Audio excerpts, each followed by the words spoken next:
Welcome to all of you. आज हम लोग बात करेंगे अलेक्जेंडर की, जिसको अलेक्जेंडर द ग्रेट भी बोला जाता है और सिकंदर महान भी बोला जाता है। इसके पहले हम लोग बात कर चुके हैं पर्शियन एम्पायर की, उसके पहले हम लोगों ने मगध की बात की थी। तो आज हम लोग इसमें बात करेंगे अलेक्जेंडर के इन्वेजन की, अलेक्जेंडर का भारत पे आक्रमण। क्योंकि इसको पढ़ लेंगे तभी फिर हम लोग मौर्य साम्राज्य की बात करेंगे। ये जो है मैसिडोनियन एम्पायर है। ये आज का इटली वाला जो एरिया है मेडिटेरेनियन सी के ऊपर, भूमध्य सागर के ऊपर, वही वाला एरिया है। लेकिन जैसे जैसे ये पावरफुल हुआ तो जो जितना पर्शियन एम्पायर था, पर्शियन एम्पायर याद होगा आपको पिछली वीडियो से कि भारत ये अफगानिस्तान का जो पाकिस्तान का रीजन है वहाँ तक तो आए फैले हुए थे। तो पूरा पर्शियन एम्पायर भी अलेक्जेंडर के जो है अधीन हो जाता है। उसके जो भी 20 क्षत्रपी थे, अगर आपको याद होगा, जो उनके राज्य होते थे, मिलिट्री गवर्नरशिप होती थी, उसको क्षत्रपी बोलते थे। और वहाँ के गवर्नर को क्षत्रप। तो ये धीरे धीरे करके 19 क्षत्रपी जीत लेता है, फिर 20वें के लिए भारत की तरफ बढ़ता है। तो वो सारी बातें आज की इस वीडियो में हम लोग करेंगे। तो इसका जो ये सारी चीज़ें जो होती हैं वो 327 बीसी में होती हैं। और जो लड़ाई होती है पोरस के साथ, फेमस लड़ाई, वो 326 ईसा पूर्व में होती है। तो सबके बारे में बातें करेंगे। पहले थोड़ा सा बैकग्राउंड ले लेते हैं। तो अलेक्जेंडर जो था, सिकंदर जो था, वो मैसिडोनिया से था। और मैसिडोनिया एक किंगडम था, एक एम्पायर था, एक साम्राज्य था। ये फिलिप टू का बेटा था। फिलिप टू ने लगभग, अगर इनकी बात की जाए, हालांकि इम्पोर्टेंट बात नहीं है बट फिर भी चीज़ें क्लियर करने के लिए, 359 से लेके 336 ईसा पूर्व तक फिलिप टू का शासन रहा। और जब इसकी डेथ हो गई तो अलेक्जेंडर जो अगला जो है रूलर बनता है।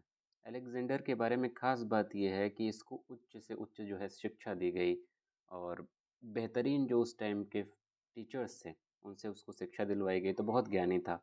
और उसमें एक फेमस नाम आता है एरिस्टोटल का, जिसको हिंदी में हम लोग अरस्तु बोलते हैं। तो ये अरस्तु का शिष्य था। नॉर्मली जो है तीन ऐसे जोड़ियों के नाम लिए जाते हैं, जैसे कि प्लूटो का, सोक्रेटिस का और एरिस्टोटल का। मतलब सब एक दूसरे के गुरु शिष्य की जो है ये एक तिकड़ी है।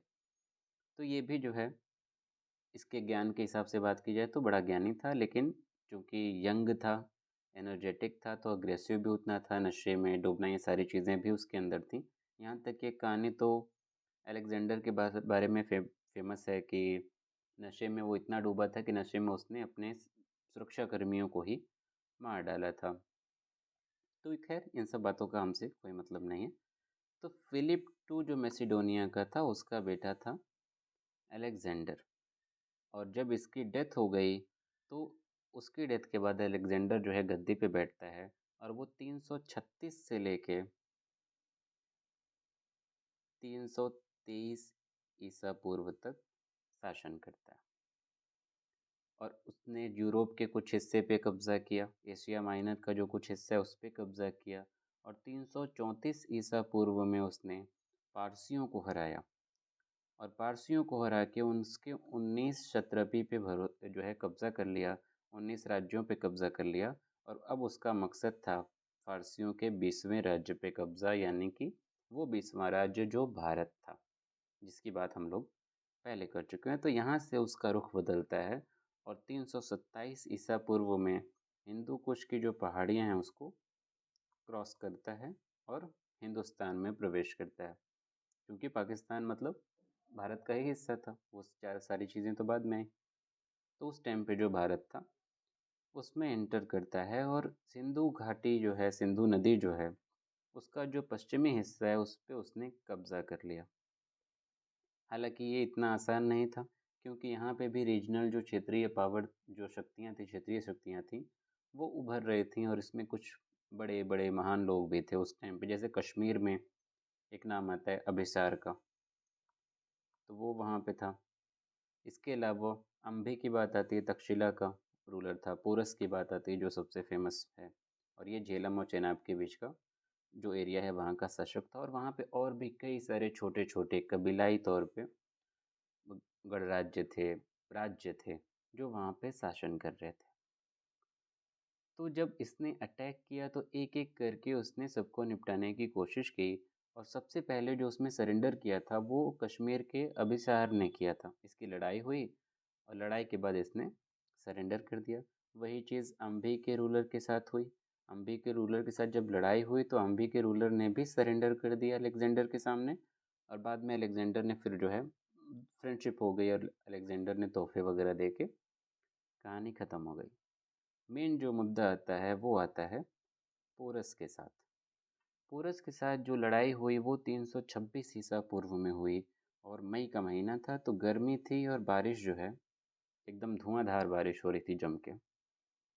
हाइडस्पस का मतलब यहाँ पे झेलम नदी से है। अगर आपको ज्योग्राफी का थोड़ा पता होगा तो सिंधु घाटी की जो है ट्रिब्यूटरीज हैं, सहायक नदियाँ हैं, उसी की एक सहायक नदी है झेलम। उसी के किनारे इन दिनों दोनों के बीच में युद्ध हुआ। पोरस की जो सेना थी, यहीं पे देख लेते हैं। पोरस की जो सेना थी वो यहाँ पे झेलम नदी है मान लीजिए, क्योंकि मैप जो है बहुत छोटा है, तो उसकी सेना ईस्ट में थी पोरस की, और अलेक्जेंडर की सेना जो है वेस्ट में थी। उस टाइम पे वहाँ पे कंडीशन क्या थी कि यहाँ पे कोई ऐसे फिजिकल तौर पे कोई वैसी भयानक लड़ाई नहीं हुई, क्योंकि गर्मी बहुत ज़्यादा थी। बारिश उस टाइम पे बहुत धुआंधार बारिश हो रही थी। तो अलेक्जेंडर ऐसी जो कहा जाता है कि अलेक्जेंडर ने अपनी आर्मी से बोला कि वो ज़ोर ज़ोर से चिल्लाएं, और चिल्लाएं ताकि वहाँ पे जो लोग हैं, पोरस की जो आर्मी है वो थोड़ा हड़बड़ा जाए, हेजिट जो है अनकंफर्टेबल हो जाए। और अलेक्जेंडर ने अपनी आर्मी से बोला कि अनकंफर्टेबल जब हो जाए तो उसके हाथियों पे अटैक करो, उसके एलिफेंट्स जो थे, क्योंकि उस टाइम पे जो लड़ाइयाँ होती थी वो हाथियों पे बैठ के ही होती थी। तो हाथी जब थोड़ा सा पागल होंगे तो वो उन्हीं हाथियों के तले जो सैनिक हैं वो कुचले जाएंगे और सेना हार जाएगी। तो इसी तरीके से पोरस की आर्मी को नुकसान हुआ और पोरस फाइनली डिफीट किया गया, और अलेक्जेंडर की यहाँ पे जीत होती है। हालांकि जीतने के बाद पोरस की जो है अलेक्जेंडर से दोस्ती हो जाती है। अलेक्जेंडर ने दोस्ती का हाथ बढ़ाया और दोनों के बीच में एक सेटलमेंट हो जाता है, दोस्ती हो जाती है। और अलेक्जेंडर जो है सिकंदर भारत में लगभग 19 महीने तक रहता है। 19 महीने वो रहता है, और भारत की गर्मी और जो इन्वायरमेंट था उन लोगों के लिए सूटेबल नहीं था। यहाँ के लोग तो मान लीजिए कि वो अडॉप्ट कर लेते हैं, उन लोगों के लिए सूटेबल था नहीं। अच्छा, दूसरी चीज़ एक ये है कि इसको लेके, इस लड़ाई को लेके बड़ा इशू रहता है कि नहीं पोरस जो है जीता है या हारा। तो पोरस की हार यहाँ पे हुई थी। अब अलेक्जेंडर का तरीका अजीब थोड़ा सा था। कुछ लोग तो ये भी कहते हैं कि चंद्रगुप्त मौर्य की सेना को देख के वो आगे नहीं बढ़ा, हार गया। हालांकि चंद्रगुप्त मौर्य अभी रूलर था ही नहीं, 326 ईसा पूर्व की बात हो रही है। चंद्रगुप्त मौर्य अभी राजा बना ही नहीं था। हाँ, ये कह सकते हैं कि धनानंद के पास, जब नंद वंश का जो आखिरी शासक है कौटिल्य जब उसके पास पहुंचे तो धनानंद ने मना कर दिया, क्योंकि धनानंद खुद एक अच्छा इंसान नहीं था। ये इतिहास में लिखी हुई बात है, इसमें कोई लेफ्ट राइट या नफरत फैलाने वाली बात नहीं है। धनानंद ने एकदम नज़रअंदाज किया अटैक को, इसलिए कौटिल्य जो है अग्रेशन में, गुस्से में, और उन्होंने चंद्रगुप्त मौर्य को एक ऑप्शन के तौर पे देखा और उसको ट्रेनिंग वगैरह दी, और चंद्रगुप्त मौर्य राजा बनता है बाद में इसके बाद की बात है, क्योंकि ये 326 ईसा पूर्व की बात है। चंद्रगुप्त मौर्य जो है 322 ईसा पूर्व में जो है शासक बनता है। तो उसका कोई कनेक्शन नहीं है। तो थोड़ा सा व्हाट्सअप यूनिवर्सिटी और सोशल मीडिया की फालतू की बातों से थोड़ा सा बचने की ज़रूरत है, अगर वाकई एग्ज़ाम में आप हेल्प चाहते हैं तो अलेक्जेंडर जो है 19 महीने यहाँ पे रुकता है, और पोरस को हराने के बाद वो बियास नदी जो है, ये भी सिंधु की सहायक नदी है, वहाँ तक पहुँच जाता है। और वो उसका मकसद था कि अब गैंजेटिक वैली की तरफ बढ़ा जाए, यानी कि नंद एम्पायर का जो रीजन है उधर बढ़ा जाए। लेकिन उसकी आर्मी एकदम थक चुकी थी, उसके अंदर हिम्मत नहीं थी उसकी आर्मी के अंदर, क्योंकि जो क्लाइमेट था वो उनको बिल्कुल रास नहीं आ रहा था। बहुत सारी बीमारियां फैल रही थी, सिकनेस थी, कई लोग मारे जा रहे थे। इसलिए उसने वापस लौटने का फैसला किया। लेकिन लौटने से पहले जो है उसने कई सारे फायर ऑल्टर्स बनाए। फायर ऑल्टर्स बोलते हैं हवन कुंड को। तो उसने अपने ईश्वर का, अपने गॉड को थैंक यू बोलने के लिए कई सारे फायर ऑल्टर्स बनाए, ब्यास नदी के किनारे ही बनवाए, और लौटने का फैसला किया। और साथ ही साथ उसने अपनी आर्मी को डिवाइड किया और बोला कि अलग अलग रास्ते से जाइए, एक डायरेक्शन से जाने के लिए नहीं बोला। और उसका मकसद ये था कि अलग अलग रास्ते से जाएंगे तो अलग अलग जो है, ये तो पेंटिंग है, अलग अलग रास्ते मिलेंगे। और इसने 4 नए रास्ते भी खोज के निकाले थे। उसके साथ कई सारे लोग थे। अच्छा, इसके सोर्सेज की बात नहीं हुई। इसके साथ कई सारे लोग थे, जैसे नियरकस का नाम आता है। उसको उसने बोला कि इंदस नदी जो है, सिंधु घाटी जो है, सिंधु नदी जो है, उसके थ्रू जाए पर्शियन गल्फ का रास्ता फिर पकड़ के, ताकि नए रास्ते मिलेंगे। और भी उसके साथ कुछ स्कॉलर्स आए थे, उनके नाम इम्पोर्टेंट हैं, आप नोट कर लीजिए। उसमें एक नाम आता है प्लूटार्क का। प्लूटार्क ने एक किताब लिखी थी, the life of Alexander the great, ये इम्पोर्टेंट है। इसके अलावा नाम आता है ऑनसिक्रिटस का, ये भी याद रखिएगा। इसके अलावा एक और नाम आता है एरिस्टोबुलस का। तो इन लोगों से सोर्सेस के बारे में भी पता चलता है। और जो है अलग अलग डायरेक्शन में सबको भेजा ताकि नए नए रास्ते मिलें।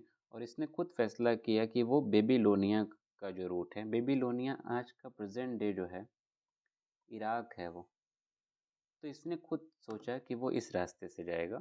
और जाते हुए ही रास्ते में इसकी डेथ हो जाती है। डेथ की वजह क्या थी वो रहस्यमयी है।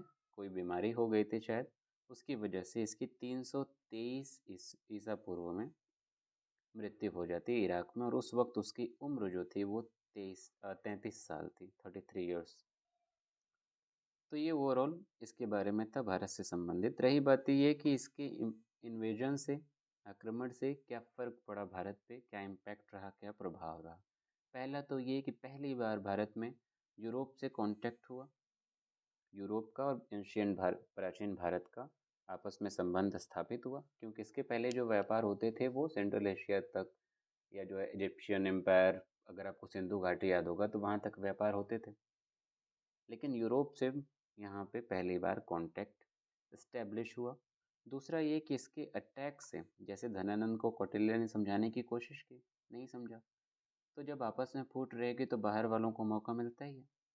लेकिन इसके अटैक से क्या हुआ कि नॉर्थ वेस्ट इंडिया में यूनिफिकेशन हुआ। और इस एक आगे चल के हम लोग देखते हैं कि मौर्य साम्राज्य की स्थापना होती है।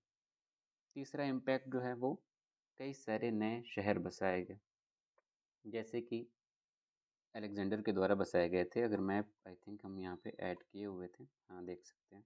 अलेक्जेंड्रिया नाम से शहर जो है कई जगह पे बसाए गए थे। ऐसे ही एक और शहर है बोका फेला, झेलम नदी के किनारे बसाया गया था ये, यहाँ पे देख सकते हैं। और अलेक्जेंड्रिया कई जगह पे है। एक यहाँ पे देखिए, एक यहाँ पे है, अफ़गानिस्तान में है। कई जगह पे अलेक्जेंड्रिया के शहर मिलेंगे। और भी आप चले जाइए इजिप्ट वगैरह, वहाँ पे तो एक पोर्ट है अलेक्जेंड्रिया। तो जहाँ जहाँ पे गया था इसने अपने नाम से कई जगहों पे शहर बसाए, सिंध, काबुल, झेलम नदी के किनारे। तो ये एक प्रभाव उसका ये भी रहा। इसके साथ साथ भारत में जो है ट्रेड एंड कॉमर्स का जो लिंक था ग्रीस के साथ, वो शुरू हुआ यहीं पे। और यही चल के आगे पूरा रोमन एम्पायर से जो व्यापार आप देखेंगे, गुप्ता एम्पायर के टाइम पे तो डिक्लाइन कर जाता है, मौर्य के टाइम पे रोमन एम्पायर के साथ व्यापार अच्छा खासा रहा। तो उसकी शुरुआत होती हुई यहाँ पे दिखाई देती है। और सबसे इम्पोर्टेंट इम्पैक्ट जो ये है कि एस्ट्रोनॉमी, एस्ट्रोलॉजी और मेडिसिन वगैरह में, मेडिसिन में और लिटरेचर में विचारों को जो आदान प्रदान हुआ, ज्ञान का आदान प्रदान हुआ, उससे बहुत फ़र्क हुआ। जैसे कि भारत में ज्ञान की कमी तो शुरू से नहीं रही, प्राचीन भारत से ही। तो यहाँ पे जो इंटरेक्शन हुआ इससे इसका आदान प्रदान हुआ। ऐसे ही मेडिवल टाइम पे भी देखेंगे तो जो अरब से जो स्कॉलर्स हैं उन्होंने चीज़ों को बहुत आगे तक फैलाया, यहाँ तक कि जो चीज़ें भारत में सीमित थीं उन चीज़ों को, उस ज्ञान को अरबों ने पूरी दुनिया में फैला दिया। तो ऐसे जो इन्वेजन हुए या लोगों के जो आगमन हुए या आने जाने से चीज़ों का आदान प्रदान होता है और उसका फिर विस्तार होता है।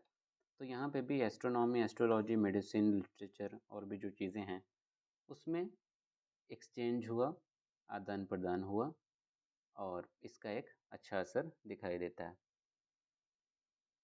और भारत में भी जो ग्रीक जो है, अगर आपको पता होगा तो वो शुरू से फ़िलॉसफी और ये सारी चीज़ों में आगे रहे हैं। जो शुरुआती साइंटिस्ट है वो भी वहीं से आए। तो भारत में भी बहुत सारी चीज़ें वहाँ से ली गई हैं, एस्ट्रोनॉमी में, मेडिसिन में भी। तो ऐसा नहीं कि सिर्फ वहाँ से यहाँ आया, बल्कि मतलब दोनों तरफ चीज़ें मिली, दोनों को कुछ फ़ायदे हुए, और बाकी लड़ाई में जो नुकसान होते हैं वो तो एक अलग बात है। इसके अलावा उसने अपनी जो भी भारत में जो विजय प्राप्त की, जो भी चीज़ें उसको मिली, उसने उसको 2 पार्ट में डिवाइड किया। 3 हिस्सा जो था वो सिंधु नदी के पश्चिम की ओर, और बाकी 3 हिस्सा जो था वो सिंधु नदी के पूर्व की तरफ का जो हिस्सा था उसको 3 पार्ट में किया। जो पश्चिम वाला हिस्सा था उसने उसको अपने कमांडर फिलिप को दे दिया, और जो पूर्व का हिस्सा था उसको उसने अम्भी, पोरस और अभिसार, जिन तीनों से लड़ाई हुई, उन तीनों को उसने बराबर बराबर बांट दिया। और सबसे इम्पोर्टेंट बात यह है कि इसके आक्रमण की वजह से ही चंद्रगुप्त मौर्य का राइज होता है, उत्थान होता है। क्योंकि अगर धनानंद ने बात सुन ली होती तो कौटिल्य को एक ऑप्शन तलाश करने की ज़रूरत नहीं पड़ती और चंद्रगुप्त मौर्य का उदय नहीं होता, या होता तो शायद लेट होता। बट एक्शन कौटिल्य ने चूंकि इसी वजह से सडन लिया था। और जो चंद्रगुप्त मौर्य के लिए अलेक्जेंडर एक फाइटिंग मशीन था, ये बात जो है इम्पोर्टेंट है, ऑब्जेक्टिव क्वेश्चन में पूछ सकता है। और लास्ट जो बात है वो ये कि जो हम बताए कि वो नए रास्ते खोजना चाहता था, तो अलग अलग भेजने से 4 नए रास्ते मिले। ये सबसे इम्पोर्टेंट अगर प्रभाव बोला जाए, सबसे इम्पोर्टेंट इम्पैक्ट बोला जाए, तो वो यही रहा कि 4 रास्ते उसको मिले। वो 4 रास्ते कौन कौन से हैं? पर्शियन, अच्छा मैप में देख लीजिए, ज़्यादा बेहतर तरीके से समझ में आएगा। एक रास्ता तो सीधा ये है कि ये भारत से निकले, यहाँ पे ये भारत से निकले, पर्शियन गल्फ होते हुए मेडिटेरेनियन सी में घुस जाएंगे। पर्शियन गल्फ यानी कि यहाँ बीच में इराक से, और फिर यहाँ पे सीरिया से, और फिर भूमध्य सागर में यानी कि यूरोप आप पहुँच गए। दूसरा एक रास्ता ये खोजा उसने कि अरेबियन सी से घुसेंगे रेड सी में, और रेड सी में फिर इजिप्ट होते हुए भूमध्य सागर में यूरोप पहुँच गए। तीसरा रास्ता तीसरा रास्ता था लैंड, और वो लैंड वाला जो रूट था वो ये ईरान से होते हुए जाता था। और चौथा जो रास्ता था वो ये अफ़गानिस्तान पकड़ के ये कैस्पियन सी होते हुए रशिया जाने का था। तो रशिया भी यानी कि यूरोप। तो ये 4 रास्ते जो उसने भारत से यूरोप को कनेक्ट करने के लिए जो नए रास्ते बने, वो इसकी ही कृपा रही, या फिर इसका एक अच्छा इम्पैक्ट भारत को मिला। लेकिन इसका कुछ वो भी है, व्यापार इसके थ्रू होते रहे, और यही कारण था कि बाद में अगर आप मॉडर्न हिस्ट्री पढ़ेंगे तो यही 4 रास्ते लोगों को पता थे। लेकिन जब टैक्स बढ़ाया गया तो इंग्लिश जो थे, पुर्तगाली जो थे, उनको उन्होंने चाहा कि हम खुद सेव करेंगे, खुद से व्यापार करेंगे, तो इसलिए वास्को डी गामा ने नया रास्ता खोज के दे दिया। अदरवाइज़ रास्ते तो पहले से ही मौजूद थे, और भारत भी मौजूद ही था, ऐसा थोड़ी था कि वास्को डी गामा ने भारत खोज के दे दिया। तो ये सारे इम्पैक्ट थे, और लास्ट इम्पैक्ट जो थे वो बिल्कुल छोटा सा इम्पैक्ट है कि जो ड्रामाज होते थे स्टेज पे, नाटक होते थे, उसमें पर्दे का इस्तेमाल नहीं होता था पहले भारत में। तो पर्दे का इस्तेमाल भारत ने इन्हीं लोगों से लिया या सीखा, जो भी कह लीजिए। और एक और चीज़ ये होती थी कि भारत में जो नाटक होते थे, ड्रामे होते थे, उसमें मृत्यु या आग का सीन नहीं दिखाया जाता था। और ग्रीक जो होते थे, ये मैसिडोनियन जो होते, उनमें भी नहीं दिखाया जाता था। तो शायद इन लोगों ने इनसे सीखा होगा, या इन लोगों ने मतलब उन लोगों ने भारत से सीखा होगा। जो भी बात रही हो, दोनों में ये सिमिलरिटी दिखाई देती है। तो आज की इस वीडियो में इतना ही।